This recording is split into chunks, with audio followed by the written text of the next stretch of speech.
Welcome back to the Old Photo Vault channel. The smiling girl beneath the bench. Kyoto, 1992. She posed for a simple dinner photo, holding her glass of wine while waiting for her sushi to arrive. Everything looked warm and ordinary, until someone noticed the shadowed space beneath the bench. There, half hidden in the dark, a girl's face seemed to shine through, smiling far too brightly for a place with no light reaching it. Locals said it resembled Eco, a young waitress who died in the restaurant decades ago and was rumored to linger under the seats, watching diners with childlike curiosity. And in this picture, her grin seemed almost eager, as if she was thrilled that someone had finally seen her again. Lydia Crane appears in the prom van, Ohio, 2006. I remember that night clearly. The smell of old vinyl seats, the soft buzz of the van's ceiling lights, and the excitement of heading to prom with my friends. I was laughing, leaning back in my suit, when a cold shiver crawled up my spine. So out of place in the warm, crowded van. Something told me to look toward the door. And when I did, I saw her. A pale face pressed lightly against the window, eyes dark, unblinking, and fixed entirely on me. I recognized her from the stories. Lydia Crane, the girl who disappeared in 1974 after being left behind in this very van. But nothing prepared me for the moment she slowly leaned closer, her reflection merging with the shadows inside. I couldn't move. I couldn't breathe. And in that terrifying silence, I felt her message settle over me. She wasn't done with her final ride, and she wanted me to be the one to take it with her. The Burning Woman in the Wallpaper. Manchester, 1994. I was sitting on the old leather couch, holding my baby boy, while my partner tried to make him smile, when something warm brushed the side of my face. At first, I thought it was just the radiator heating the room unevenly. But then the light on the wallpaper shifted. Too bright, too alive, like it was breathing. When I turned my head, I saw her. A woman's shape rising out of the wall itself, her form flickering like fire trapped beneath the paint. I froze. My arms tightened around my son without me realizing it. Her face was blurred but unmistakably human, and I had the horrible feeling she was looking right at the baby, not at me. A whisper of heat passed over my neck, as if she was leaning close, as if she had waited years for someone to finally notice her. That was the moment I understood. Whatever burned her into this house hadn't let her go. And now she knew we were here. The Man in the Blurred Light, Boston, 1987. You're alone in the office late at night, surrounded only by the faint buzz of the overhead lights. As you lean back to rest your eyes, the entire room seems to bend. And suddenly, Dr. Samuel Rourke appears in the glass reflection, half-formed, flickering like a dying flame.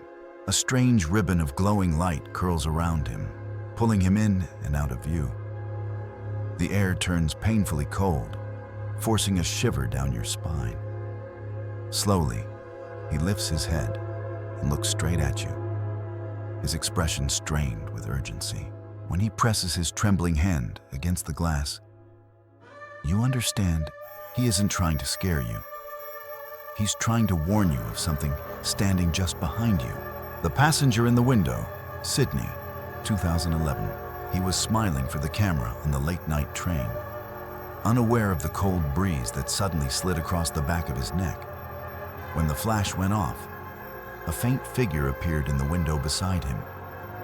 Elias Ward, the young man who had died on that train line years earlier. Elias's face pressed softly against the glass, blurred yet unmistakably human, his empty eyes fixed on the living passenger.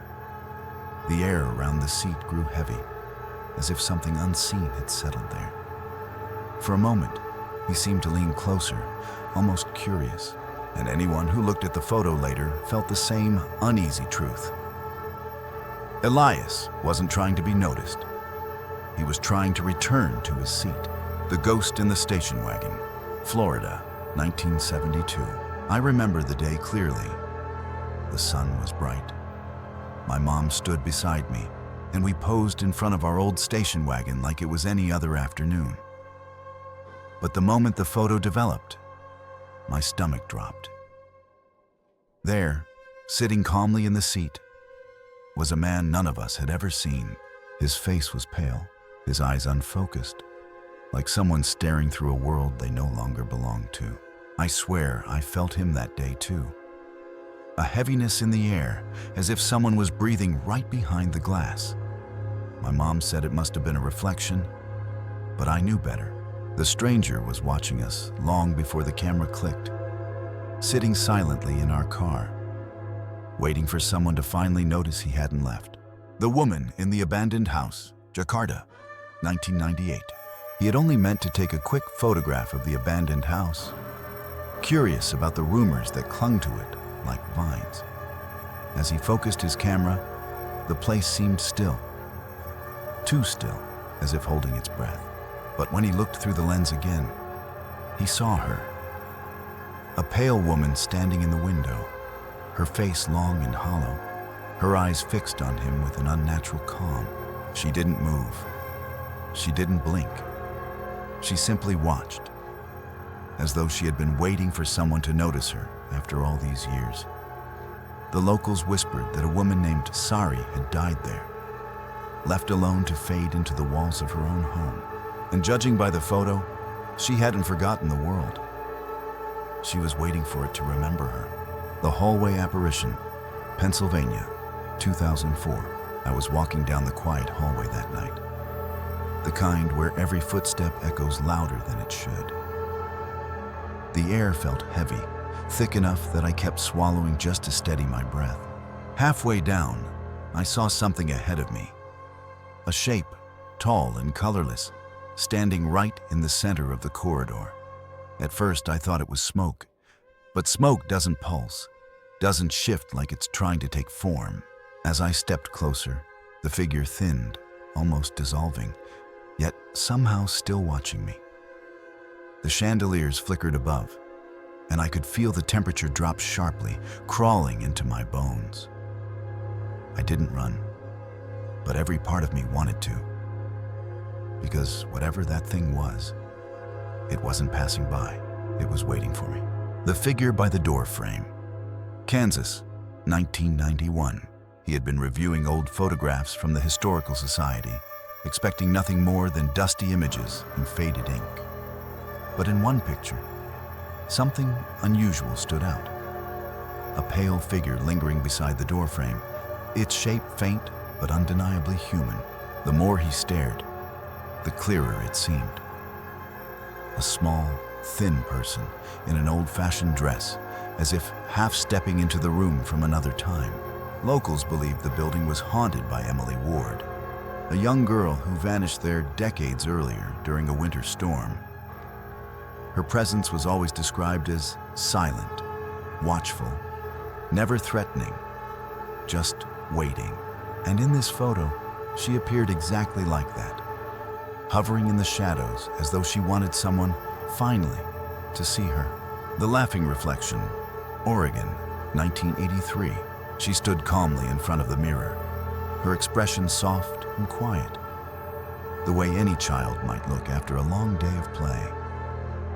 But in the glass, her reflection was entirely different. Wide-mouthed, laughing wildly, eyes bright with an emotion she did not feel. At first, her mother thought it was a trick of the light, until she realized the girl hadn't moved at all. Yet the reflection had. The locals later whispered about Hannah Crow, a child who once lived in the house and was said to have never left the mirrors. Some claimed Hannah had loved to laugh, even in her final days, and as the reflection stared back with that bright, impossible grin, it was clear she had finally found a new face to borrow. The Inmate in the Dark Cell, Liverpool, 2016. I swear I only meant to take one quick photo as I walked through the abandoned prison block, just to prove I'd actually gone inside.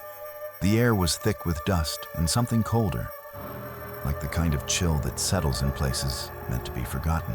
As my flashlight swept across the row of cells, I felt a prickling on the back of my neck. The unmistakable sense that someone was watching me when I snapped the picture. I didn't see anything.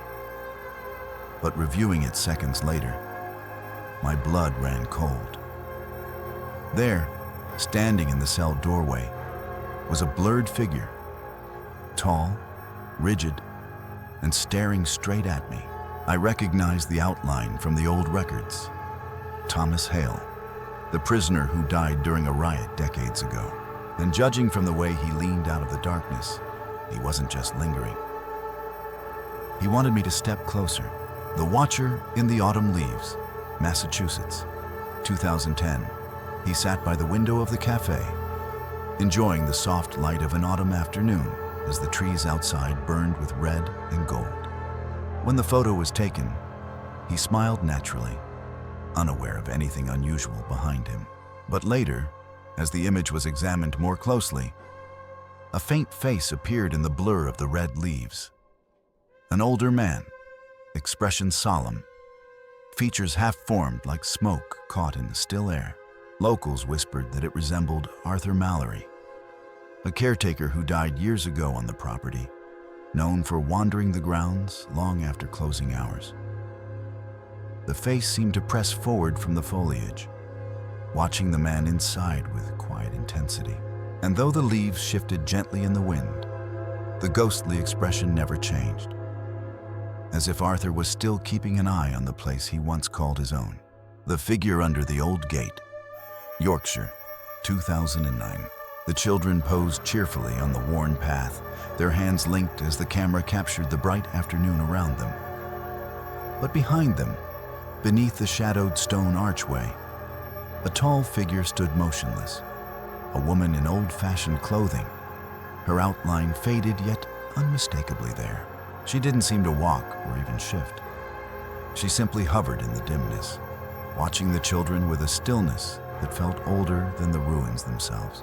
Locals said the place was haunted by Eleanor Price, a widow who once waited at that very gate for a husband who never returned from war. Her spirit was known to appear silently, especially when families visited, drawn to moments of innocence she never had again.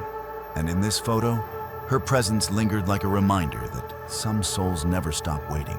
The shadow at the end of the hall, Ohio, 2014.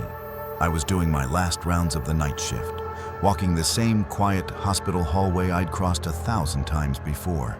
Everything felt normal, too normal, until I noticed a dark shape standing by the exit door. At first, I thought it was a patient. But the figure didn't move, didn't breathe, didn't even cast a proper shadow on the floor. The closer I got, the colder the air became, as if all the warmth in the corridor was being swallowed by that single point. My footsteps echoed, but the figure made no sound at all. When I raised my flashlight, the beam passed straight through it, revealing nothing but the red wall behind. That's when I realized I wasn't alone. And whatever stood there had been waiting long before I arrived. The Bride Who Wouldn't Leave, London, 1907. They stood in the garden for their wedding portrait, the groom stiff with pride and the bride serene behind her veil. At first glance, it seemed like a simple photograph from another era, until someone noticed the faint figure reflected in the glass behind them. A pale woman, blurred and sorrowful, stood just inside the conservatory, her face turned toward the bride with an expression that was almost pleading. Family lore whispered about Agatha Bloom, the groom's former fiancée who died suddenly only months before this wedding. Some said she never forgave him for moving on so quickly, and in the reflection, she looked heartbreakingly real, as if she had returned to witness the vows that were never meant to be spoken without her. The Woman in the Stone Cellar, Prague, 1961. They had gone down into the old cellar simply to document the crumbling foundation, expecting nothing more than dust, darkness, and the smell of damp brick. But when the photograph was developed, a figure emerged from the shadows. A woman, tall and thin, half hidden against the stone wall. Her face was faint but unmistakably watching, as though she had been standing there long before the flash captured her. Locals spoke of Lenka Vavra, a young woman who had been imprisoned in that cellar during the war and was never seen again. Some believed she still lingered, unable to leave the place where her life ended. In the photograph, her presence felt painfully real, frozen in the corner, waiting for someone to finally hear her story. The Child in the Broken Door, Detroit, 2002. I only entered the abandoned building because curiosity got the better of me. The place had been empty for decades, yet people still whispered about strange noises coming from inside. As I walked through the dust-covered halls, the air felt wrong, as if someone had just been there moments before me. When I lifted my camera and took a quick photo of the shattered doors, I didn't expect to capture anything more than decay. But when I looked at the screen, my heart nearly stopped. Inside the cracked glass of one of the doors, I saw the faint outline of a small child. A little boy, face pale, eyes too dark, staring straight at me. He wasn't standing in the hallway. He was inside the reflection, like he belonged to the door itself. And in that moment, I knew he hadn't been waiting for anyone to save him. He had been waiting for someone to notice him. The face in her hair, Bristol, 2011. She was taking a playful, blurry selfie, laughing mid-motion as her hair swept across the frame. Nothing seemed unusual until the photo was viewed later, when someone noticed a tiny, distorted face peering out from within the strands of her hair. The face looked old, wrinkled, almost pressed against her like something trying to climb out of the light behind her. Locals spoke of Marjorie Holt, an elderly woman who once lived in the flat and was known for brushing her hair endlessly before she died alone in the very same room. The features in the photo matched her far too closely to dismiss, and the way the tiny face twisted toward the woman suggested one terrifying thing. Marjorie wasn't finished lingering in the place she once called home. The Woman by the Piano, Savannah, 1978. The room had been preserved like a museum piece. Every chair, vase, and drape arranged exactly as it had been a century earlier. Tourists walked through quietly, admiring the antique piano and the elegant furniture, until someone snapped a photo and caught something no guide had mentioned. In the far corner, just beside the piano's polished leg, a faint, transparent figure stood poised as if finishing a curtsy. Staff later whispered that it resembled Josephine Clark, the former lady of the house who was known for playing piano late into the night, long after her guests had gone home. They said she never truly left the music room, wandering between the instruments she cherished. And in that photo, she looked heartbreakingly present, as if she'd paused her eternal performance just long enough to be seen again. The Little Visitor at the Bar, Dublin, 2017. They were only taking a quick photo of the vintage pub interior, admiring the polished wood and old barrels on the wall. But when they looked at the picture later, a small, glowing figure appeared near the counter. A child, blurred and pale, as if lit from within. The figure's hand was raised as though waving, yet no child had been anywhere near the bar at the time. Regulars whispered about Aidan Byrne, a boy who had wandered into the pub more than a century ago and died during a tragic winter storm soon after. Some said his spirit returned to the only warm place he ever knew. And in the photo, the tiny figure seemed almost joyful, as if Aidan finally found someone willing to wave back. And if these chilling moments caught on camera made your heart skip even once, imagine how many other spirits might be hiding in the photos we haven't uncovered yet. Every picture tells a story, but some stories refuse to stay silent. If you want more haunted mysteries, more ghostly faces, and more vintage photos that the world was never meant to see, don't forget to like, share, and subscribe. Turn on the notification bell, because the next spirit might be closer than you think.